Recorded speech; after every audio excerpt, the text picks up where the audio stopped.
था तो शरीर से प्यार था, शिव नहीं है तो शरीर से कोई प्यार नहीं है। यही बस आपको जानना। हम क्या करते हैं, हम शरीर से तो बहुत प्यार करते हैं, ज्यादा ही प्यार कर जाते हैं, लेकिन ये है तो नश्वर ना, ये नश्वर है। इसे प्यार करके क्या करोगे? बिना शिव की इसका कोई महत्ता नहीं है, बिना विद्युत का इस लाइट का कोई महत्ता नहीं है, बिना बिजली का पंखा का नहीं, बिना बिजली का माइक का नहीं, किसी भी यंत्र का बिना बिजली का नहीं है, क्योंकि शक्ति है और शरीर में शक्ति नहीं है तो बेकार है, निर्जीव है। इसलिए शिव शक्ति है, क्योंकि शिव बाबा की पत्नी का नाम क्या है? शक्ति। हर हर, जोर से बोलना पड़ेगा।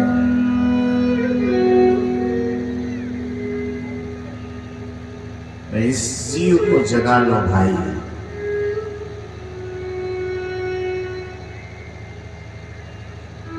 कोई कहता है ये करो तो ये हो जाएगा, वो करो तो वो हो जाएगा।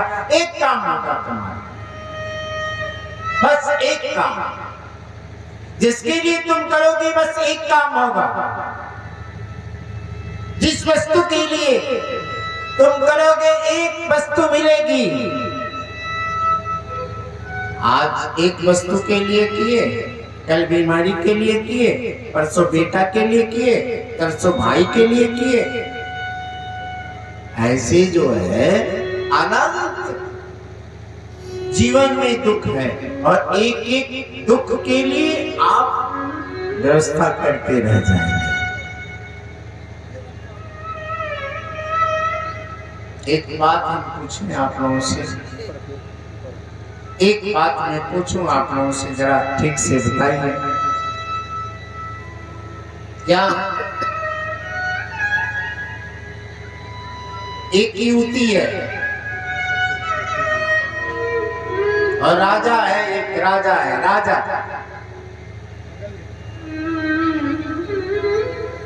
राजा से एक कट्ठा जमीन लेना है, एक हिस्सा एक कट्ठा जमीन लेना है। तो युवती गई राजा के पास, बोली मेरे को एक कट्ठा जमीन दे दो राजा जी। राजा की इच्छा हुआ दिया, नहीं इच्छा मानी दी। लेकिन वो युवती राजा से ब्याह कर ले तो एक कट्ठा की मालकिन होगी कि पूरे राज्य की मालकिन होगी? जोर से बोलना पड़ेगा। इसलिए एक वस्तु के लिए हमें भगवान से नहीं मांगना। अरे भिखारी बनना है क्या? आज ये मांगे, कल वो मांगे, परसों वो मांगे, मांगते रहे। एक बार हमारे वो हो जाएंगे, हम उनके हो जाएंगे तो सदा मेरा संसार हो जाएगा। इसलिए सारा संसार की बात करो भाई।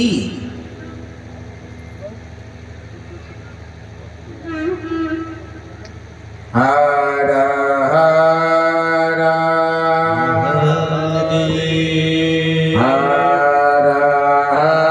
हर महादेव। ये जो कथा आप लोग सुन रहे हैं, वो कथा अर्जुन ने कहा भगवान श्री कृष्ण जी से। ये भगवान आप हमको कथा सुनाने जा रहे हो, कन्हैया जी कथा कर रहे हैं। आप कथा सुनाने जा रहे हो, कैसी कथा हमारे अंदर प्रवेश कर जाएगा, कैसे मैं ही कथा हो जाऊंगा। मैंने मेरी शरीर कथा युक्त कैसे हो जाएगी, कथा का फल कैसे मुझे मिलेगी, ये तो बताओ। भगवान श्री कृष्ण ने कहा 3 अंदर का 3 बाहर का। अगर किसी के पास आ जाएगा कथा अपने आप चली आएगी। हम लोग कथा तो बहुत सुनते हैं, हम लोग कहते भी बहुत हैं। सुनते और कहते जरूर है, लेकिन उसका फल नहीं मिलता। और उसका फल मिलने के लिए क्या करना पड़ेगा? 3 जो है अंदर का जागृत करना पड़ेगा। क्या? श्रद्धावान लभते ज्ञानम। कथा के लिए श्रद्धा रखना पड़ेगा। श्रद्धा समझते हैं? प्रेम।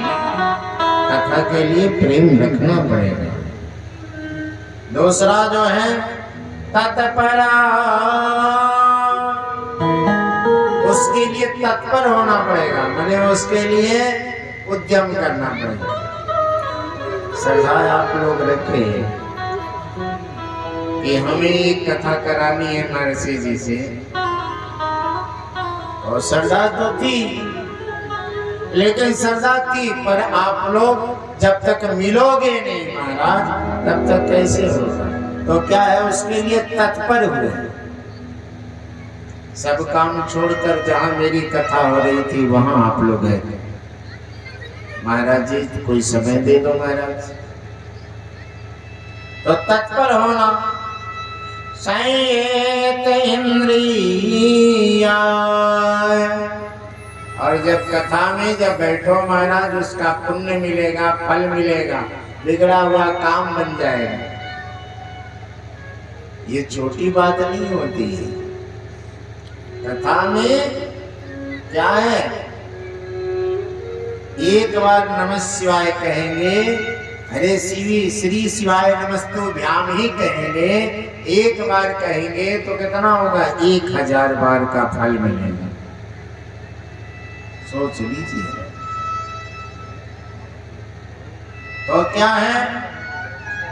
संयत इंद्रिया, इंद्रियों को संयम में रखेंगे। क्या? आंखों को जो है रखेंगे कि महाराज जी जो कथा कर रहे हैं,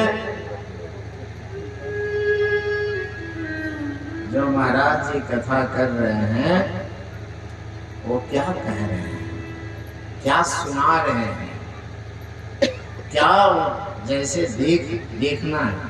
कुछ बातें हम लोग इशारों से कह देते हैं, जो बाहर के लोग नहीं समझ पाते। जो कथा में बैठे रहते हैं वो समझ जाते हैं। एक बहन कोई थी जो वो फोन नंबर उसको मिल गया कहीं से, फोन अभी करी, बोली कि बाबा एक बात बताइए, कथा जो है हम घर से भी तो आपका चैनल है उस पर हम देख लेंगे, यहाँ से हमारी 10 किलोमीटर दूर घर है, इसका क्या फल होगा? हमने कहा व्हाट्सएप में बढ़िया पकवान बना के भेजने का फल मिलेगा। व्हाट्सएप पर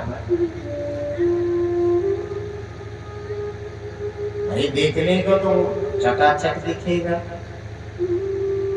लेकिन मिलेगा सामने। इसलिए कहा गया है सन्मुख होहि। सब लोग आएंगे। सन्मुख होहि जीव मोहि जपहि, कोटि जन्म मेरा सही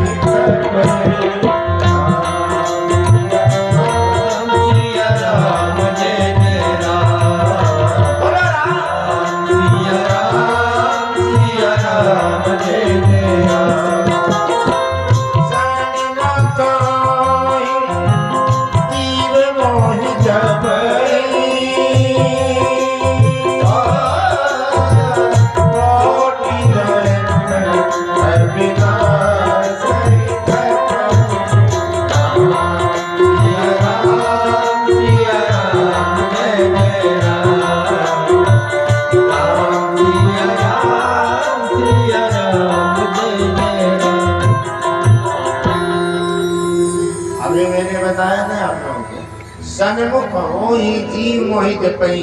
सामने जो भजन करेंगे तो करोड़ों जन्मों का जो है पाप नष्ट हो जाएगा। जब पाप नष्ट हो जाएगी तो आपका फल भी मिले बिना नहीं रहेगा। मैंने ये लो उसका पुण्य मिले, ऐसा पुण्य मिलती है कि सोच नहीं पाओगे।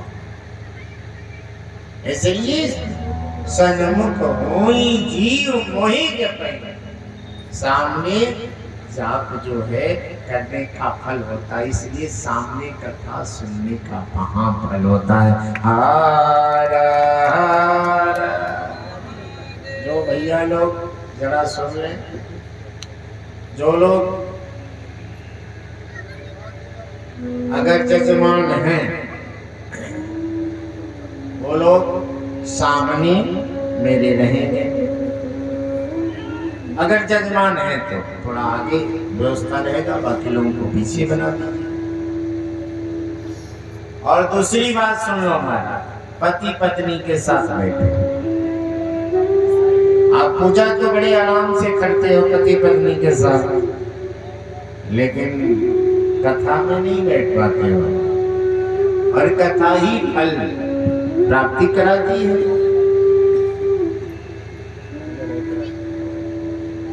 कथा ही पूर्ण फल देती है। जैसे हमने आया ना तो आप लोगों ने मेरा सेवा करी, हमें जो है जलपान कराई, कुछ भोग लगवाया, बिस्तर बढ़िया से दिया, मैं आराम किया। इसके लिए बुलाए थे हमें? कथा कराने के लिए, जलपान कराने के लिए नहीं बुलाया था। जलपान कराने के लिए, भोजन कमाने के लिए बुलाया होता तो फिर मुझे कहता महाराज आराम, अब हो गया चलो। उसी तरह से हम देवता लोगों को किस निमित्त बुलाए हैं? कथा के निमित्त बुलाए हैं। जब कथा होने लगती है ना तो हमारे परिवार के लोग प्रसन्न हो जाते हैं। हम अरे हमारे गांव में हो रही है कथा, हमारे परिवार के लोग करा रहे हैं, हमारे गांव के लोग करा रहे हैं, मेरे शहर के लोग करा रहे हैं, मेरे रिश्तेदार लोग करा रहे हैं, ऐसी बात होती है। बस इतना ही तक नहीं रह जाता।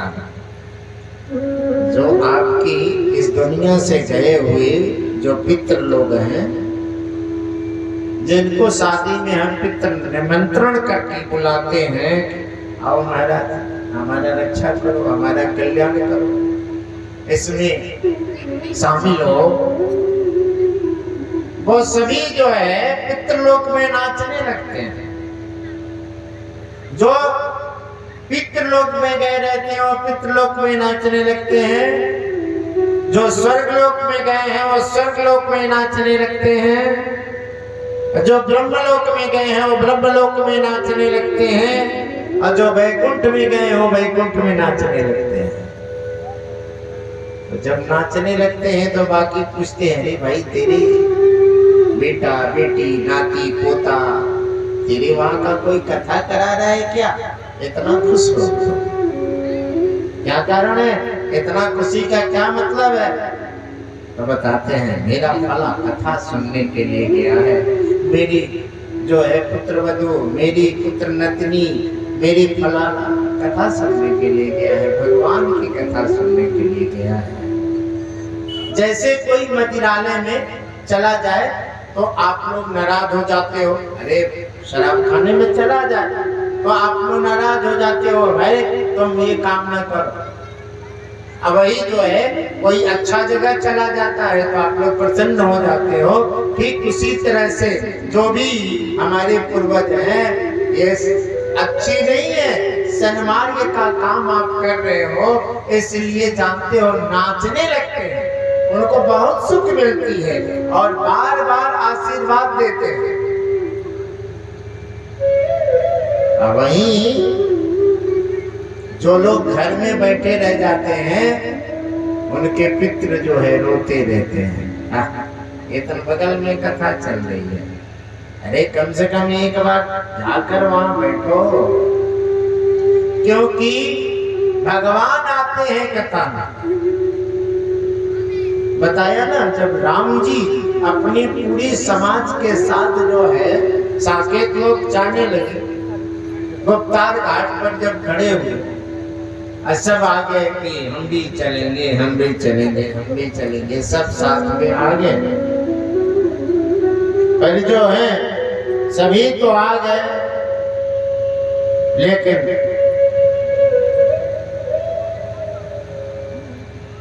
हनुमान जी किनारे खड़े। तो राम जी ने देखा सभी तो दिख रहे हैं, हनुमान जी कहाँ हैं? तो किसी ने कहा वहां खड़े हैं। हनुमान वहां क्यों खड़े हो, इधर आओ। तो हनुमान जी आए, कहा चलना नहीं है क्या? कहा चलना तो है महाराज, लेकिन कुछ हम जानना चाहते हैं आपसे। राम जी ने कहा क्या जानना चाहते हो हनुमान? हनुमान जी ने कहा हम ये जानना चाहते हैं जहां जा रहे हैं वहां क्या क्या मिलेगा ये बताइए। राम जी ने कहा अच्छा अच्छा फल मिलेगा। कहा नहीं, और बताइए क्या मिलेगा? कहा वहां हर तरह की संपदाएं मिलेगी। कहा संपदा से कोई मतलब है नहीं मुझे। कहा अरे मुझे मालूम है कि तुम्हें संपदा से कोई फल से मतलब नहीं है, मुझसे मतलब है, मैं मिलूंगा वहां। कहा हनुमान जी ने कहा भगवान आप तो मिलोगे, लेकिन आपकी कथा मिलेगी वहां कथा मिलेगी। राम जी ने कहा जब हम मिलेंगे तो कथा की क्या दरकार है? कहा महाराज जी तो आप जाओ, जब तक धरती पर कथा होगी तब तक हम यहीं रहेंगे। समझ में आ गया कथा का कितना बड़ा महत्व होता है। हम लोग कथा को बहुत हल्के में ले लेते हैं, महाकल्याण होता है कथा से।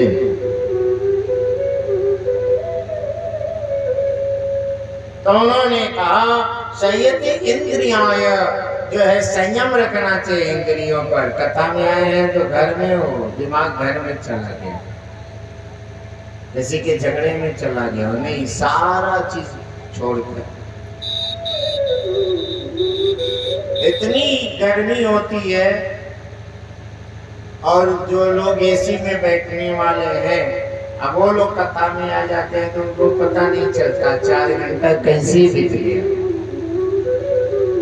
नहीं पता चलता। इतनी ठंडी कड़ाके की रहती है और कथा चलती रहती है, लोगों को पता नहीं चलता, क्योंकि परमात्मा की कथा में बैठे हैं, उनका समय बीत जाता है। सिनेमा हॉल का अगर स्विच एक बंद कर दो ना, पंखे की चिल्लाने लगे अरे भाई गर्मी हो रहा। तो भगवान की कथा है। दूसरी 3 बाहर की चीजें होनी चाहिए। तद विद्या प्रणिपातेन,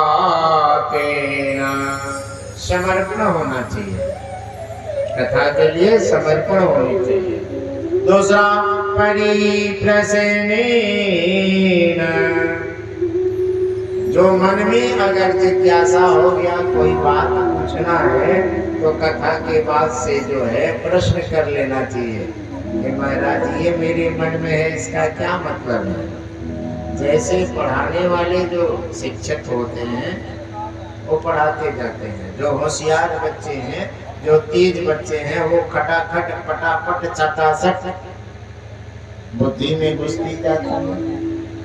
लेकिन जो मंद बुद्धि के बच्चे होते हैं वो बार बार जाकर शिक्षक से पूछते हैं जरा मेरे कोई बात समझ में नहीं आई, जरा एक बार समझाओ हमारा। तो शिक्षक का काम होता है कि बार बार वो उसको समझाए, लेकिन रामकोला का भागवत न बनाए।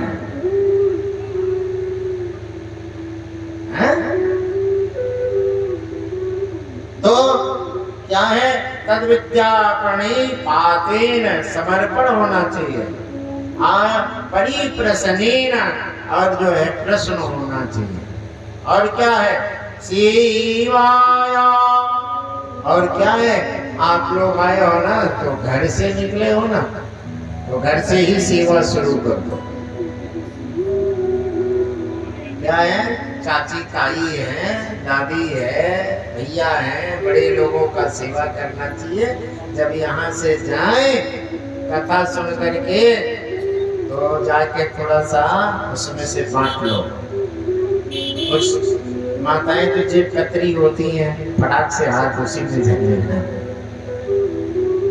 विशेष करके माताओं से कह रहे, अगर पति किसी तरह से आ भी गया कथा में, पति लोग तो कम ही जाते, अगर आ गया पति ना तो धीरे से उनका पैर वैर दबा दो। कभी कभी ना पूछना हो, मैं नहीं कहता कि पूछना ना पूछना, लेकिन कथा में आना तो जाना तो थोड़ा जाने के बाद से थोड़ा पति जी के इतना लाइए आपका पैर दबा, प्रसन्न कर दो। और क्या, जो भी आई है, ताई दादी आई है तो माता जी थोड़ा थोड़ा मेरे को भी दे दो ना कुछ उसमें से। कहाँ से दे दे, कोई रुपये हैं क्या तेरे को दे दे? अरे नहीं, थोड़ी सी चरण अपना मस्तक पर लगवा दो, कल्याण हो जाएगा।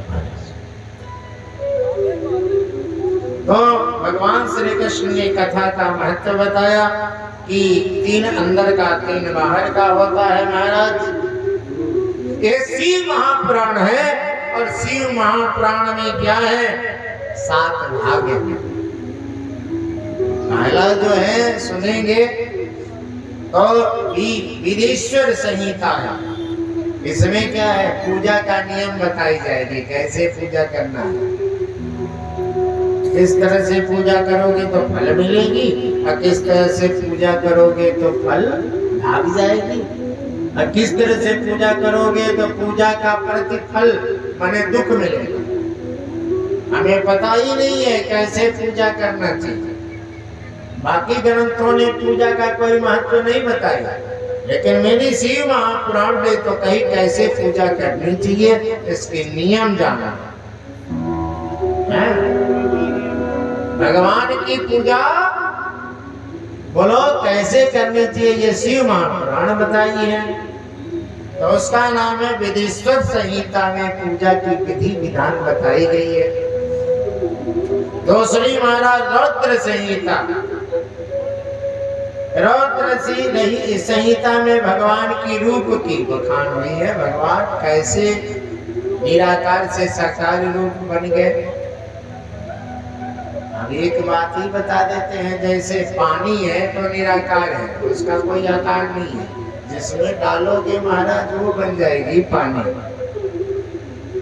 लेकिन उसी पानी को डीप फ्रीजर में, अरे फ्रिज में ऊपर रख दो तो क्या हो जाती है, बर्फ बन जाती है। तो ये आकार हो जाता है कि नहीं, तो वो साकार रूप हो जाती है। तो निराकार ही साकार, वही पानी गल जाती है तो निराकार हो जाती है। देखो एक बात हम बता रहे हैं, आप लोग अगल बगल किसानी दिख रही है इसलिए हम कह रहे हैं, है तो शहर वार्ड नंबर 10। तो मैं आपको बताऊं क्या है महाराज, ये मैं आपको बताना चाह रहा हूं।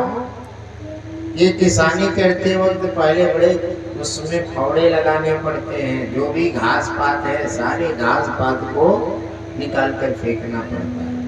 खेत तैयार करने में थोड़ी परेशानी होती है महाराज, लेकिन जब खेत बहुत सुंदर बन जाती है तो फिर हम क्या करते हैं, उस खेत में बीज डालते हैं। तो बीज डालते हैं तो सही समय पर बीज उगती है और बढ़िया किसानी हो जाती है। उसी तरह से कथा का पहला दिन जो है थोड़ा खरपतवार है उसको साफ करने वाला दिन होता है। तो रुद्र संगीता है। तीसरा जो है सत रुद्र संगीता। भगवान का एक ही रूप नहीं है, 100 रूपों का बखान करी रहती है। कौन कौन सी रूप में भगवान पूजे गए हैं? कौन? देवादिदेव महादेव। हर हर। इतना जोर से बोलोगे तो हमें तो सुनाई नहीं देगी भाई, जरा जोर से बोलो। अभी हम लोग कथा करके आए, हम लोगों को पता नहीं चलता था कितना दूरी तक लोग बैठे हैं। आवाज होती थी, हम बोले थोड़ा धीरे बोलो, यहाँ बोलना पड़ता है थोड़ा तेज बोलो। हर हर। तो उसके बाद से चौथा है सत्र रुद्र संहिता। इसमें भगवान की क्या है, भगवान की जो है क्या है, करोड़ों रूपों का बखान है। क्या है, कण कण में शंकर है। देखो एक बात समझो, आप बड़े दुखी हो, बड़े दुखी हो, मन आपका चैन से नहीं है, आप बेचैन हो मान लो, और कहीं भी शिव मंदिर है, जैसे यहाँ शिव मंदिर है ना, यहाँ बेल का वृक्ष है कि नहीं है? है। एक चावल का दाना उठा लो और उठा के बेल के पास जो कंकड़ है उसी को शिव जी समझकर उसी पर चढ़ा दो। बोलो क्या बोलना पड़ेगा? ओ बोलो ओ नमः शिवाय बोल दो। क्योंकि बेल की वृक्ष जो है सदा शिव है। तुम्हारा तुरंत 3 घंटे नहीं लगेगा, तुम्हें शांति मिल जाएगी।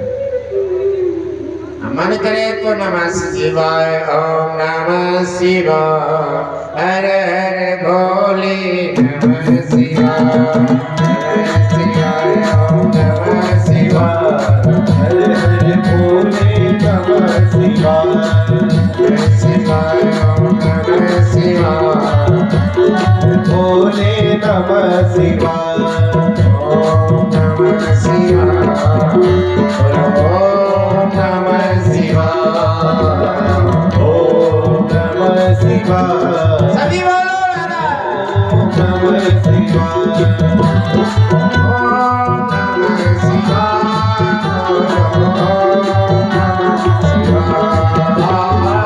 ओम नमः शिवाय, बोलो ओम नमः शिवाय, ओम नमः शिवाय,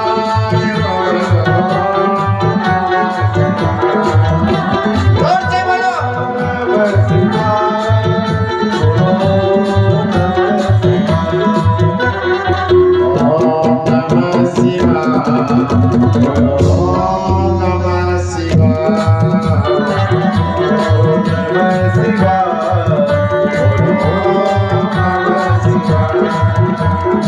ओम नमः शिवाय,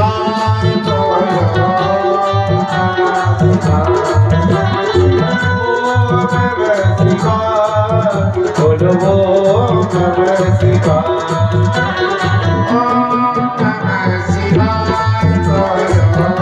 ओम नमः शिवाय, ओम नमः शिवाय, बोलो ओम नमः शिवाय, ओम नमः शिवाय, बोलो ओम नमः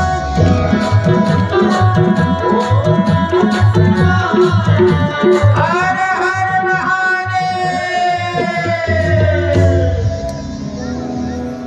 आपने अभी बताया कि एक बार नमः शिवाय बोलोगे तो कितना हो जाएगा? जो ऊपर रहेगा उससे तो पूछेंगे, क्योंकि उसके दिमाग में यहाँ है नहीं, पैसे में है कि भाई कैसे ही व्यवस्था चले। अभी हमने बताया ना, राजा कोई बता दे भाई कि एक नमः शिवाय बोलने का कितना फल है? 1000। क्या अभी अभी मैंने कितने बार करवा दिया, गिनती हुई? सीधे सीधे 1000 होता गया।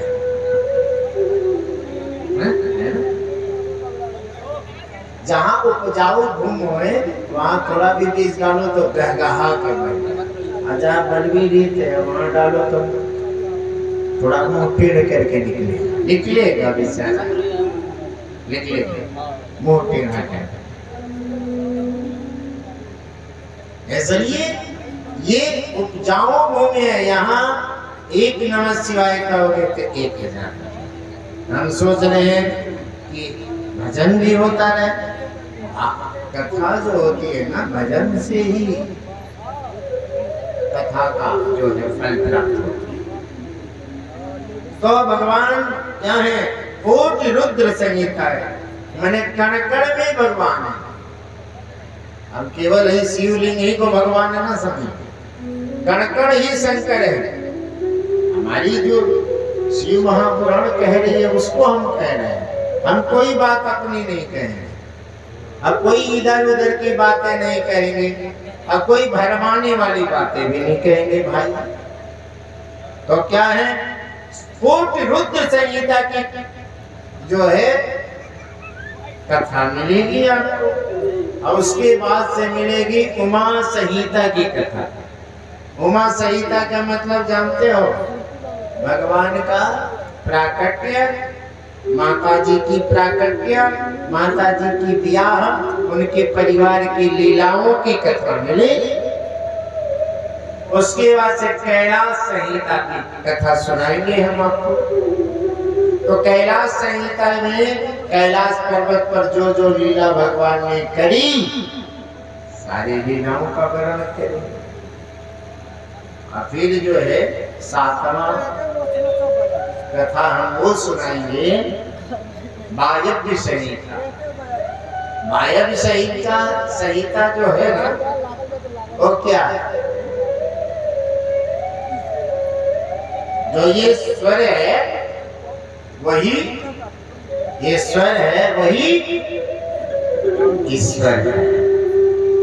आपको ईश्वर के ज्ञान हो जाएगा। जब ईश्वर के ज्ञान हो जाती है तो आप क्या बन जाएंगे? ईश्वर बन जाएंगे। तो 7 तरह की कथाएं हैं इसमें, है तो 24,000 श्लोक है, लेकिन 7 प्रकार की व्यंजन है इसमें। माने भोजन का 7 प्रकार का है, होता है दाल, चावल, रोटी, साग इत्यादि जो है, इसी तरह से 7 प्रकार की है। जब वायव्य संहिता की कथा आप 9वें दिन सुन लेंगे तो आप शिव बन जाएंगे। हर बोलेंगे कहाँ शिव बने? हम दिखाएंगे कैसे शिव बने, लेकिन इत्मीनान से सुनिए। सारा सकल विहाय से भक्तव्यम सहते रे स्नान च लक्ष्य विहाय दातव्यम प्रोटीन तक का हरिम भजे। करोड़ों काम को छोड़ करके शिव महापुराण कथा में आइए, ताकि आप लोगों का भाग्य बदल जाए। महाराज क्या हुआ महाराज? आइए अब जो है हम आपको कथा की तरफ ले चलते हैं। नेम बढ़ावे प्रेम को, प्रेम बढ़ावे जीव, जीव बढ़ावे शिव को। कह गए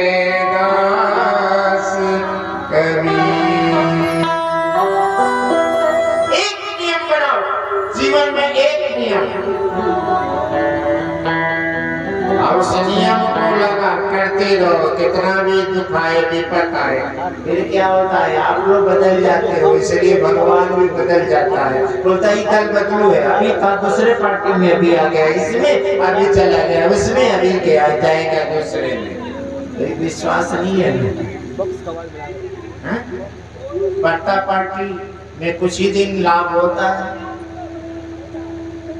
तो अगर किसी को तुमने मान लिया, अब क्या होता है? हम तो 5 तरह की कथा करते हैं भाई, 5 तरह के, जैसे शिव पुराण भी करते हैं, राम कथा भी करते हैं, देवी भागवत भी करते हैं, रामायण भी करते हैं, रामचरितमानस की कथा, और श्रीमद् भागवत करते हैं, अमर कथा करते हैं। ये 5 तरह की कथा करते हैं। तो एक आदमी जो है जब भागवत सुनाए तो कन्हैया जी से प्रेम हो गया उसको। अब भागवत के बाद से क्या सुनाई जाती है? देवी भागवत तो दुर्गा जी से प्रेम हो गया। अब देवी भागवत के बाद से शिव पुराण सुनाया गया तो शिव जी में हो गया। अब उसके बाद से राम कथा सुनाया गया तो राम जी में हो गया। अब उसके बाद से ब्रह्मानंद में सुनाया गया तो ब्रह्मज्ञानी बन गया। आदमी ये जो कथा सुना बदलता रहा, किसी में उसका प्रेम स्थिर नहीं रहा। अगर एक में प्रेम स्थिर रहता तो परमात्मा कहीं जाने वाला नहीं है। तुम आओ न आओ परंतु प्रभु तुम्हें आना ही होगा कभी न कभी। यदि हो भक्त वत्सल प्रभु सामने तुम्हें आना ही होगा कभी न कभी। भगवान को आना पड़ेगा। उसी आधारित पर एक शिव महापुराण की कथा है। एक बहेलिया था, सुनो भाई। बहेलिया समय निस्कार जिसको कहते हैं, जो चिड़ियों को मारकर बाजार में बेचता था, वह बहेलिया है। बड़े प्रेम से सुनिए। वह बहेलिया जो है क्या करता था, रोज उसका नियम था, क्या करे, रोज जो है वो भस्म चढ़ाता था। भस्म समझते हैं? भभूत। अरे ये लगता है भभूत जो शिव जी को चढ़ता है। ऐसा भभूत नहीं चढ़ाता था। वो कैसा चढ़ाता था? मुर्दे का भभूत चढ़ाता था। कहीं सुन लिया था कि बाबा भोलेनाथ मुर्दे के भस्म से बड़ा चकाचक प्रसन्न हो जाते हैं। तो उसने क्या किया कि रोज चढ़ाए। बस बरसात का दिन आए तो कहीं भभूत मिले नहीं। एक दिन ढूंढा नहीं मिला, 2 दिन ढूंढा नहीं मिला, 3 दिन ढूंढा नहीं मिला। अब उसकी नियम थी कि जब तक भभूत चढ़ा नहीं लेता तब तक मुंह में अन्न नहीं डालता। माताएं शिव पुराण कहती है कि जो माताएं काम काज में लग जाती हैं 4 बजे तक, जो माताएं स्नान नहीं बनाती हैं, उसका सौभाग्य स्थिर नहीं रहता। इसलिए आप लोग सोचती हो कि उसी समय नहाएंगे जब सारा काम काज कर लेंगे तब स्नान करेंगे। उसका सौभाग्य दुर्भाग्य में बदल जाती है। इसलिए आप लोग प्रेम से सुनिए, उन माताओं को सुबह स्नान कर लेना चाहिए और फिर काम में लग जाना चाहिए। मालूम है कि कितना आप लोग मुश्किल काम करती हो, फिर एक बार और नहा लेना अलग की बात है, लेकिन समय से नहाकर 1 लोटा जो है आप नागेश्वर शिव जी को रखो। जो रखे जाते हैं, जो जड़े हुए हैं उनको नहीं, जो रखे जाते हैं वो ठाकुर जी जैसे होते हैं, उस पर जल चढ़ा लो महाराज। या आपके बगल में बड़ा सुंदर मंदिर है, सुंदर हमारे भोलेनाथ, उन पर आकर 1 लोटा जल चढ़ा लो। अगर कहीं नहीं है तो ये हाथ देख रहे हो ना, अंगूठे पर हरा हरा महादेव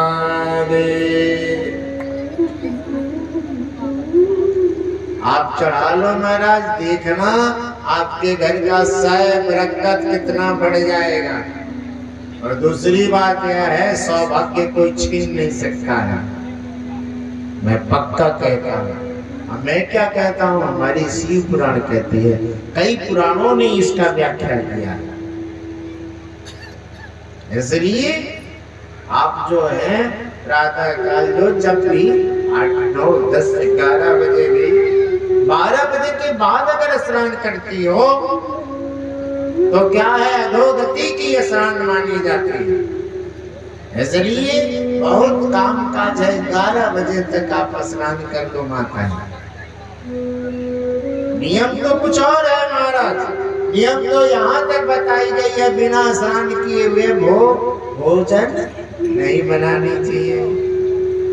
चलो इतना तो कोई नहीं कर पाएगा, गृहस्थी तो कोई नहीं कर पाएगा, लेकिन इतना काम कर लो महाराज। ठंडी पानी हो तो गर्म पानी करके स्नान कर लो, अगर बीमार हो तो कोई बात नहीं।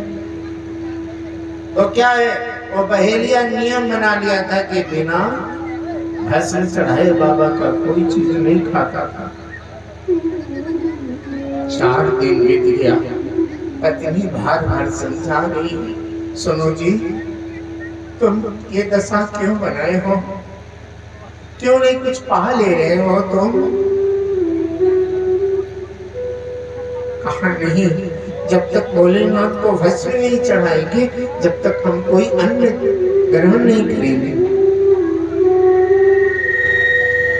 कहा सुनो, तो बिना भस्म का तुम अन्न नहीं ग्रहण करोगे, तुम मर जाओगे, तो मैं कैसे जीऊंगी? मैं कहती हूँ एक बात, तुम कुछ भी पालो, कोई भोजन पालो, जल ही पालो, बोला कि नहीं मर जाएंगे तो मर जाएंगे, पर जो है हम अपना नियम नहीं तोड़ेंगे। अब एलिया ने नियम बना लिया था, वो नियम तोड़ने को तैयार नहीं हुआ। उसकी पत्नी सोची बिचारी, कहा ये मेरे सामने मर जाएगा, मैं कैसे देखती रहूंगी, मैं नहीं देख पाऊंगी, इसलिए जो है ऊपर बात न करें हम लोग। इसलिए पत्नी ने ये सोचा, सबसे अच्छी बात क्या है भाई, कि हम ही जल करके भस्म इसको दे दें, स्वयं को हम जल करके भस्म दे दें। उसने कहा तुम्हें भस्म चाहिए ना, मैं दे दूं। कहा तो कहां से देगी? कहा कहीं से भी मैं दे दूंगी, तुम रोकोगे तो नहीं? कहा नहीं, मैं जल की भस्म दे दूं, ले लोगे? कहा कैसे भी भस्म दे दो, मुझे ला दो। वो झोपड़ी थी, झोपड़ी में बैठ गई और चिंगारी लगा दिया, झोपड़ी धू धू करके जल गई। उसमें राहत हो गई, भस्म बन गई। उसकी पत्नी जो है भस्म बन गई। अब उसने अपनी पत्नी का भस्म लिया और ले जाकर भगवान के ऊपर हारा हारा, अरे जोर से बोला महादेव, हारा हारा, बाबा के ऊपर चढ़ाई। भस्मंडराय महेश्वराय दिगंबराय तस्मावकराय नमः शिवाय। जैसे बोला हारा हारा, जैसे महादेव बोला और चढ़ाई भस्म, उसी समय जो है उसी लिंग शिवलिंग से बाबा डमरू बजाते हुए प्रकट हो गए। बाबा डमरू बजाते हुए प्रकट हो गए और बाबा के जब प्रकट हो गए चरणों में गिर गया। जैसे चरणों में गिरा, बाबा के पीछे से छम छम छम छम करती हुई उसकी पत्नी सामने खड़ा हो गई।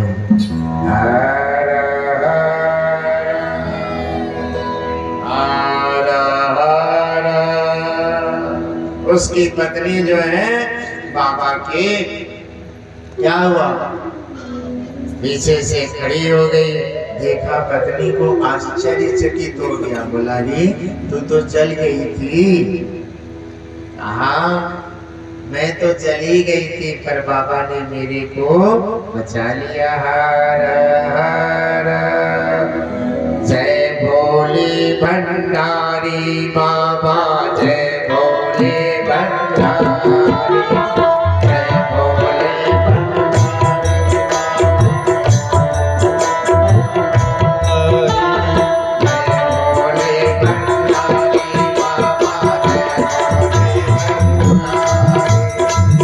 भोले भंडारी बाबा,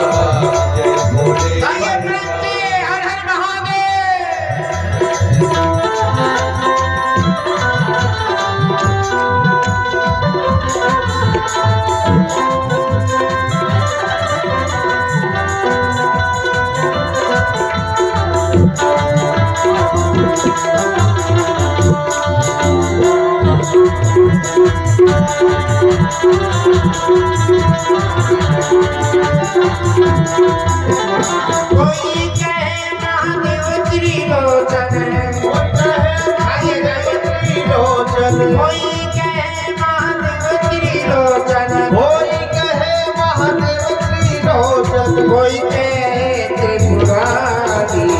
जय भोले भंडारी बाबा, भोले भंडारी, जय भोले भंडारी बाबा, भोले भंडारी।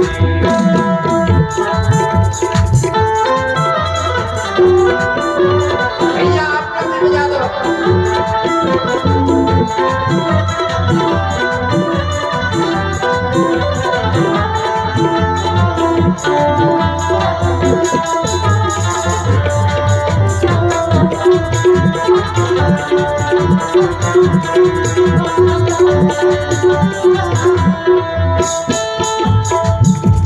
मस्तक ऊपर शीतल चंदा, मस्तक ऊपर शीतल गंगा, मस्तक ऊपर शीतल चंदा, मस्तक ऊपर शीतल चंदा।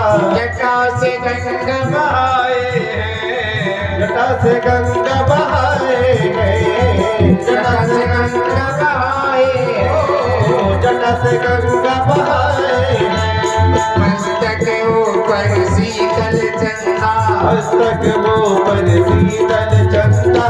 जटा से गंगा बहाए, जटा से गंगा बहाए हैं। कटी में है बागंबर सुंदर, कटी में है बागंबर सुंदर, नीलकंठ कहलाए। जय भोले भंडारी बाबा, जय भोले भंडारी, जय भोले भंडारी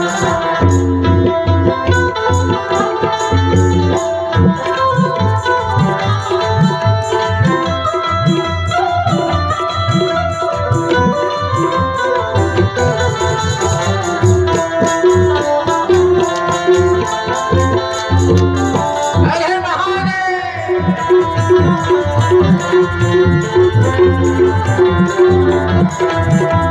जय भोले भंडारी बाबा, जय भोले भंडारी, जय भोले भंडारी बाबा, जय भोले भंडारी, जय भोले भंडारी बाबा, जय भोले भंडारी।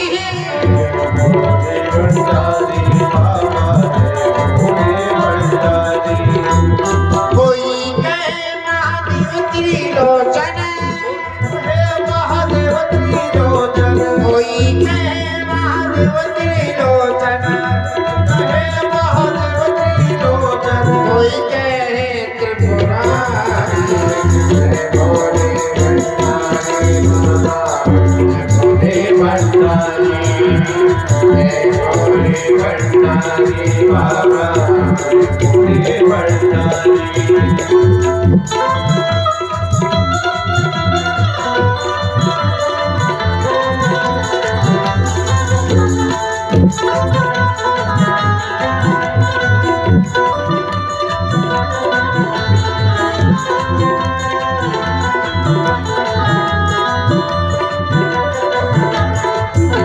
हाथ ऊपर करके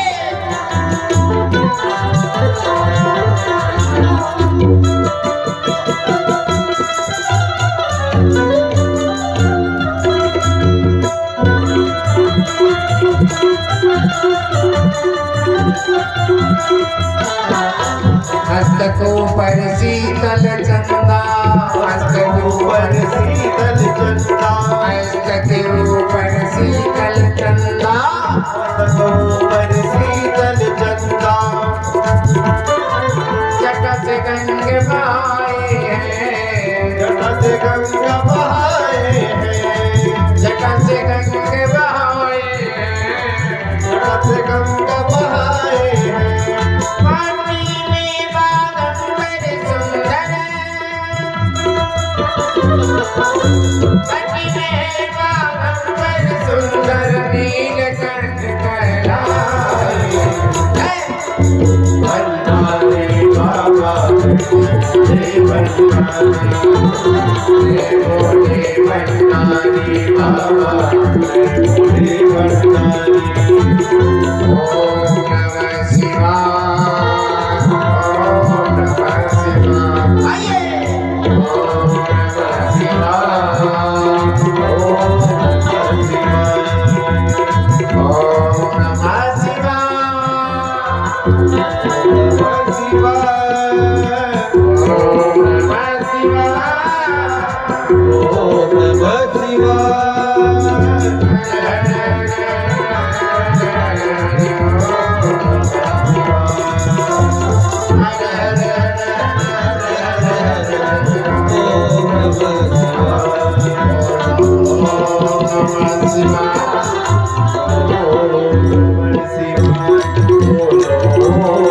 शिवाय। ओम नमः शिवाय।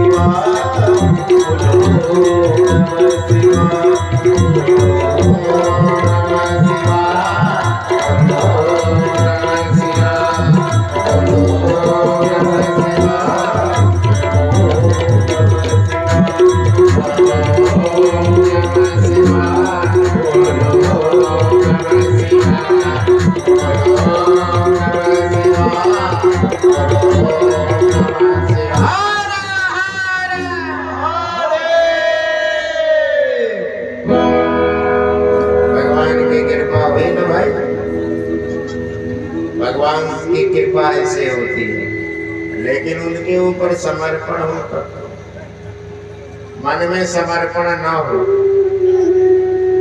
अच्छा एक बात समझो, पति क्यों अपने पत्नी को ज्यादा मानता? कौन पति मानता? जिस पत्नी को अपने पति पर ज्यादा समर्पण होता। हाँ, मेरे लिए तो कुछ भी करती है, इसलिए इसके लिए मैं भी कुछ भी कर सकता हूँ। भाई के ऊपर भाई का समर्पण,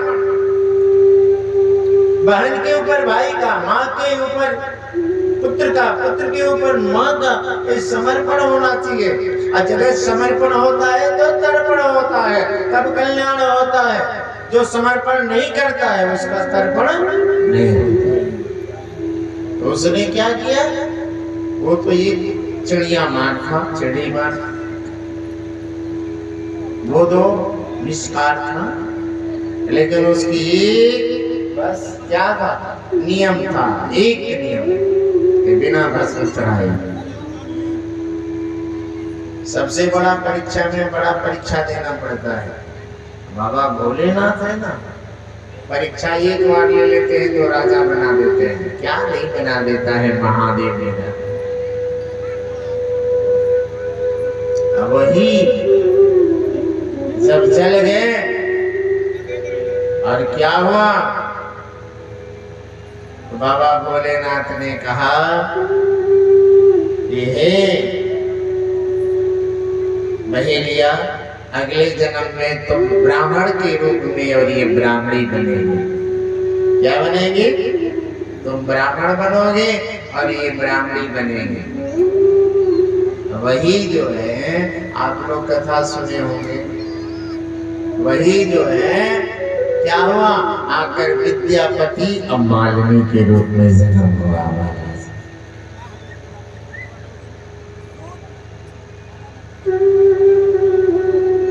और भगवान ने कहा हम बेटा होंगे तुम्हारे।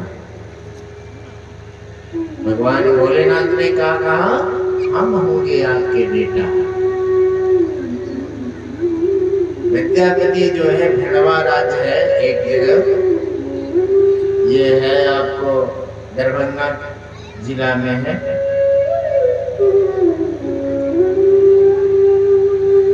वहां के राजा ने 100 बीघा खेत दिया था विद्यापति जी को। परम शिव भक्त थे। रोज भगवान शिव की क्या करते थे, श्रृंगार करते थे, लेकिन उनका मुंह कोई नहीं देखता था। क्यों नहीं देखता था? इसलिए नहीं देखता था कि देखेंगे तो निर्वंश है भाई। तो एक दिन मालिनी रोने लगी, उनकी पत्नी का नाम था मालिनी, रोने लगी, रो रो के कहने लगी, क्या महाराज हम लोगों का पूजा करने से कोई फल नहीं मिलेगा, एक ललना नहीं मिलेगा, एक बेटा नहीं मिल सकता? दुनिया सब कहती है अरे विद्यापति जो है निसंतानी है, उसको तो कोई संतान नहीं है, कोई मुख नहीं देखना चाहता है। जैसे रोने लगे, जब रोने लगे भगवान को करुणा रहा नहीं गया और दादा के रोने लगे।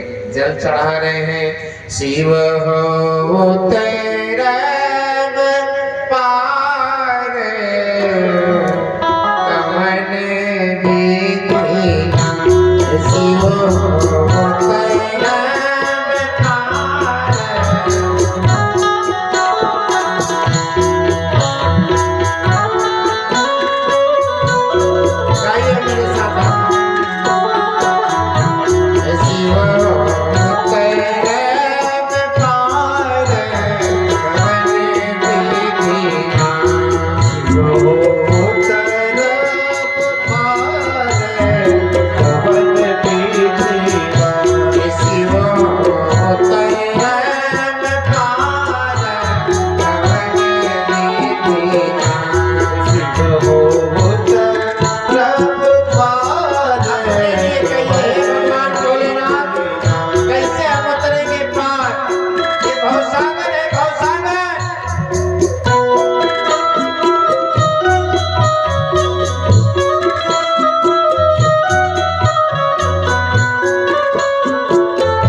जैसे गा के रोने लगे विद्यापति, जैसे आंख से लोर गिरा और शिवलिंग पर जैसे गिरा, वैसे ही बाबा भोलेनाथ बम बम कर करके छोटा सा बालक के रूप में आकर खड़े हो गए। भोलेनाथ आकर छोटे बालक के रूप में खड़े हो गए और बोलते मैया मैया। जैसे बोला मैया मैया, मालवी वो कोई मैया कहने वाला नहीं थी। मालिनी ने सोचा आहा, मेरा भी बालक होता तो उसे गले लगा लेते। कहा मैया मुझे भोजन करा दो, 3 दिन में भूखा, 3 दिन से मैं भूखा। कौन बोल रहा है? भोलेनाथ। छोटा सा बालक का रूप। कहा तू बेटा कहाँ के रहने वाला?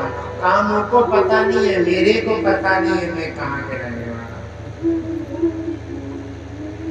हाँ तेरी मैया है? कहा मुझे नहीं मालूम, मेरा मैया कौन है, मेरा बाप बप्पा कौन है, कुछ नहीं मालूम। कहा कि हे मैया मैं पूरे गांव घुमा हूं कि कोई मुझे नौकर के लिए रख ले, लेकिन किसी ने मेरे को नौकर के लिए नहीं रखा। मुझे बहुत भूख लगी है। कौन बोल रहा है? बाबा भोलेनाथ बोल रहे हैं। मैया ने जब सुना, हाँ बेटा मैं भोजन कराऊंगी तुम्हें। कहा नहीं ऐसे नहीं भोजन करेंगे, जब तुम हमको नौकरी दोगी तब हम भोजन करेंगे। दौड़ के जा रही है विद्यापति, आंखों से भगवान को तराबंद कर लिए हैं, एकदम बरस रही है आंखें। जाके बोल रहे हैं अरे बाबा एक बालक आया हुआ है, ऐसे ऐसे बोल रहा है, कह रहे हैं जब ही भोजन करेंगे जब आप नौकरी दोगे। तब तक बालक आकर मंदिर में खड़ा हो गया। विद्यापति ने देखा, और जब विद्यापति ने देखा तो इच्छा किया कि गोद से लगा लो। इतना सुंदर तो कोई दूसरा हो नहीं सकता। कहा आप मेरे बेटा, अपने पिता कहा, अपने माँ कहा, इसलिए आप मेरा बेटा बन के रहिए। भगवान ने कहा नहीं, हमको हर महीना जो तनख्वाह चाहिए, ऐसे नहीं। कौन बोल रहा है? बाबा भोलेनाथ बोल रहे हैं महाराज। और क्या हुई महाराज? विद्यापति रखे, बोले तेरा नाम भी तो कुछ होगा बालक। उसने कहा मेरा नाम उगन है। जैसे कोई चीज उग जाना, सूरज उग जाना, बीज उग जाना, फसल जो है डालते हैं तो उग जाता है। हम उगन नाम है। बोले उगन नाम है? हाँ हाँ हाँ, बड़ा प्यारा नाम है तुम्हारा। अब मैं बता रहा हूँ जितना उनका फसल था सब गांव वाले काट कर चारा खिला देते थे। गन्ना बोआते, गन्ना को काट के जो भी फसल है गांव वाले काट के, मंदिर का तो धन जो है सबका है, बोलते सबका है, हम भी सब ले जाते। किसी किसी तरह से 100 बीघा था विद्यापति के पास जमीन, और 100 बीघा राजा विणवा राज्य ने दिया था, लेकिन एक गन्ना उससे नहीं निकलता था, और नहीं तो भिक्षाटन करके खाते थे। जब भगवान आई भोलेनाथ तो सारा खेती कर रख लगे, इतने छोटे से। अब कोई गन्ना के खेत में जैसे गन्ना काटने जाता उसी समय निकलते गन्ना से प्रकट हो जाते। बोले बाप रे बाप, ये तो ऐसा लड़का आया है कि जहां देखो वहां मिल जा रहा है। अब इतना खेती, इतना सब हो गया, धान गेहूं गन्ना सब होने लगा, पैसा इकट्ठा हो गया। तो उन्होंने कहा कि अब तो हमारे पास पैसा हो गया तो हम काशी जी जाएंगे, बाबा विश्वनाथ को जल चढ़ाएंगे। उगन ने कहा बाबा बाबा मेरे को भी ले चलना, मैं भी काशी विश्वनाथ जी को देखने जाना है। अब जो स्वयं काशी विश्वनाथ है वो कहते हैं मुझे काशी विश्वनाथ को देखने जाना है, मुझे भी ले चलो बाबा। नहीं तुम थक जाओगे। नहीं बाबा आपका मोटरी लेके हम जो है आपके पीछे पीछे चलेंगे। पहले जो लोग जाते थे तीर्थ यात्रा में तो भोजा चूड़ा गुड़ इत्यादि लेके जाते थे, और रास्ते में कहीं शुद्ध कोई हो तब तो कोई भोजन करे। भगवान से बार बार भगवान ने कहा विद्यापति से मुझे भी ले चलो बाबा। हाँ विद्यापति, ये ज्यादा दिन की कथा नहीं है, मात्र 100 वर्ष पहले की कथा। और बाबा लेके गए, और ज्येष्ठ का जो है शिवरात्रि की जल चढ़ानी थी बाबा विश्वनाथ भोलेनाथ के वहां। रास्ता में जब लेके गए तो उस समय कहीं जो है इतना जल की व्यवस्था नहीं थी जितना आज इतनी व्यवस्था है। पहले इतना नहीं थी, कहीं दूर दूर पर कहीं कुआं हुआ करता था, बावली तालाब कहीं बहुत दूर दूर हुआ करता था। अब जो है विद्यापति को बड़े जोर से प्यास लगी। कहा उगन अब तो लग रहा है प्यास के बिना मेरा प्राण ही निकल जाएगा। हाँ बाबा घबराओ नहीं, हम अभी देखते हैं, कोई बगल में जरूर कोई बावली तालाब जरूर होगा।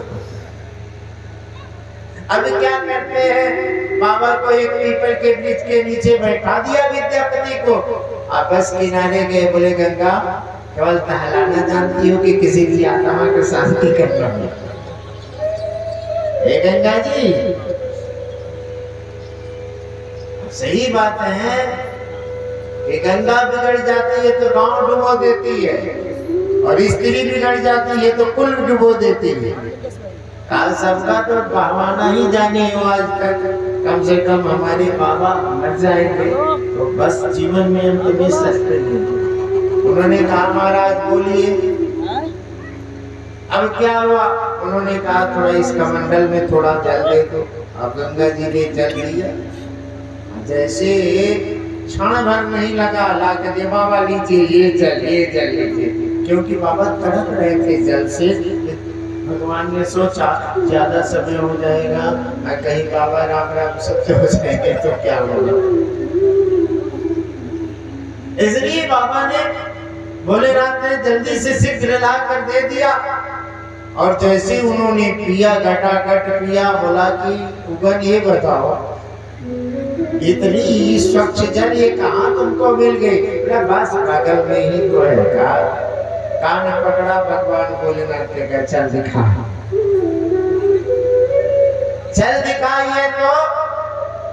ये कोई साधारण बाउली तालाब की जल नहीं है, किसी सरोवर के कुएं की जल नहीं है, ये तो साक्षात गंगा मैया का जल है, दिखा। अब तो चक्कर में पड़ गए, कान पकड़े हैं, विद्यापति ना दिखाओ। अब बाबा अब कहाँ ले जाएंगे दिखाने के लिए? जैसे कहे कि तुम अपने पिता के सौगंध मुझे बताओ, तो रोने लगे भगवान भोलेनाथ। आज तक मेरा कोई पिता नहीं हुआ, आप ही मेरे पिता हो। अगर आपने सौगंध खिला दिया तो मैं उगन नहीं हूँ, मैं देवाधिदेव महादेव हूँ। भगवान महादेव प्रकट हो गए, टिम टिम डमरू बजाते हुए।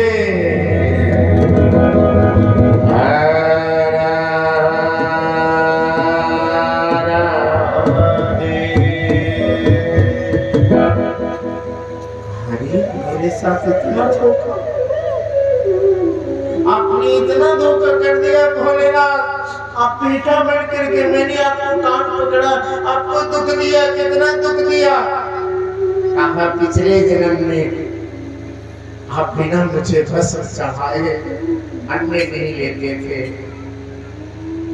इसलिए मैंने कहा था अगला जन्म होगा तो मैं स्वयं बालक बन करके आपके पास आऊंगा। आप मैं आपका बालक बन गया, आपका मैं बेटा हूँ, बेटा। भगवान ने गले से लगाया और कहा बाबा चला जाए भोलेनाथ को जल चढ़ाने के लिए। बाबा भोलेनाथ सच बोल रहे हैं कि चला जाए।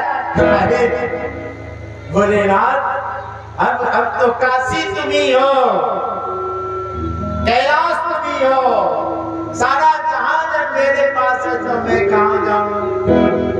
आज तो भोलेनाथ ने कहा आप अपने घर जाओ, हम अपने काशी जा रहे हैं। कहा क्यों? आप पता चल गया मेरा भंडा फूट गई है। अब जो है अभी तुम कह रहे थे, रे कह रहे थे, अभी आप करने लगे, अब पैर भी छुएंगे, अब आरती भी उतारेंगे लोग, तब हम बेटा तो रह नहीं जाएंगे, तो हम भगवान हो जाएंगे। अब पोल खुल गया है, अब मुझे जाने दीजिए। विद्यापति ने कहा मैं सत्य कहता हूँ आज के बाद से कभी तुम्हारा पोल नहीं खोलेंगे। लेकर आए, लेकिन बदल गया भाव, भगवान है, बदल गया भाव।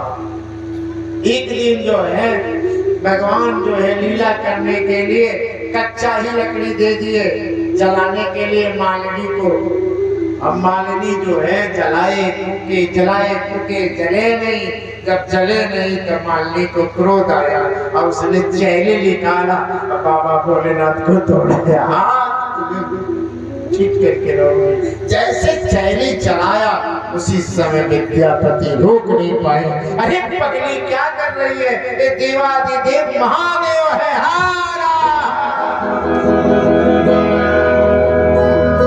भगवान सदा के लिए गायब हो गए। अब विद्यापति जो है बस ढूंढने लगे और ढूंढते ढूंढते भगवान के लिए सदा के लिए परम ब्रह्म के पास चले गए, सदा शिव के पास चले गए। बोलिए हर महादेव। और नींद पड़ा, आइए आरती कर लीजिए, आरती कर लीजिए। बिना आरती लिए नहीं जाना चाहिए, दोष लगता है। ओम जय शिव ओंकार।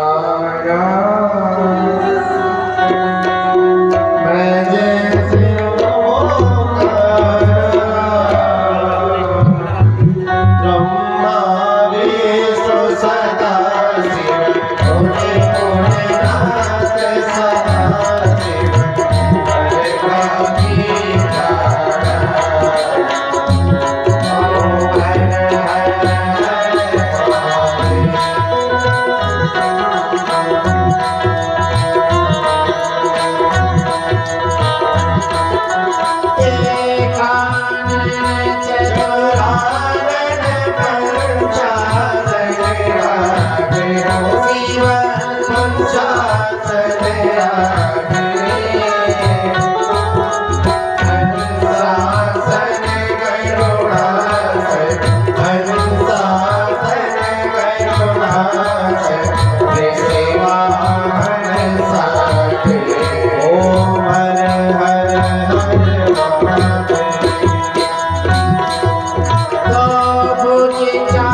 भोले जी को अपने रखता त्रिभुवन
बन पालन करता ओम हर हर ब्रह्मादीशो सदा शिव जानत विवेका हो शिव जानत विवेका प्रणय में सोते प्रणवाक्षर के माते एक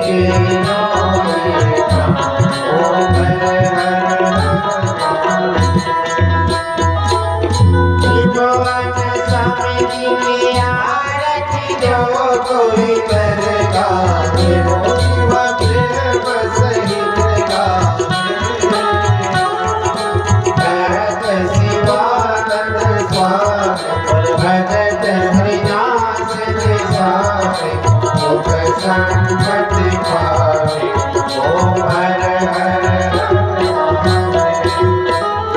पूरे गौरव धर्मावतार संसार